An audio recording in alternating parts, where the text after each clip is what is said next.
ইষ্ট নাই নেতা যেই, যার ইষ্ট থাকে না, দেবতা থাকে না। আমরা বিপদে পড়লে ভগবানকে মানি, তখন বলি হে ভগবান বাঁচাও, হে আল্লাহ বাঁচাও, হে খোদা বাঁচাও। আর যখন এই বিপদ কেটে যায়, কিসের ভগবান, কিসের আল্লাহ, কিসের ভগবান খোদা, তখন আমি সব হামসা বারা কোন হয় এইগুলো কাটা।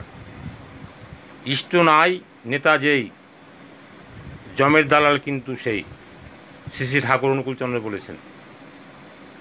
ইষ্ট যার মাথায় নেই, সে কী নেতা হবে, কী বিচার আচার করবে, তার তো সেই বোধই নেই যে ইষ্ট রাগ হবে আমি যদি এই অন্যায় বিচারটা করি, সেই বোধই তো আর নেই।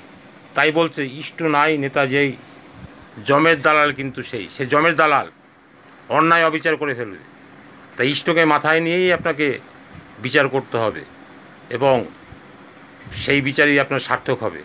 ইষ্ট না থাকলে, মাথায় যদি ইষ্ট না থাকে, তাহলে আপনার জম বাস করবে আপনার মাথায়।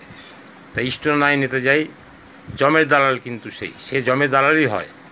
সে নেতা হতে পারে না, সে বিচারক হতে পারে না, বিচার করতে পারে না, ভালো মন্দ জ্ঞান তার মধ্যে থাকে না, সে সবসময় লোকের ক্ষতি করে ফেলবে। তাই ইষ্টকে মাথায় ধরে আপনাকে সুন্দরভাবে চিন্তা ভাবনা করে আপনাকে বিচার আচার করতে হবে।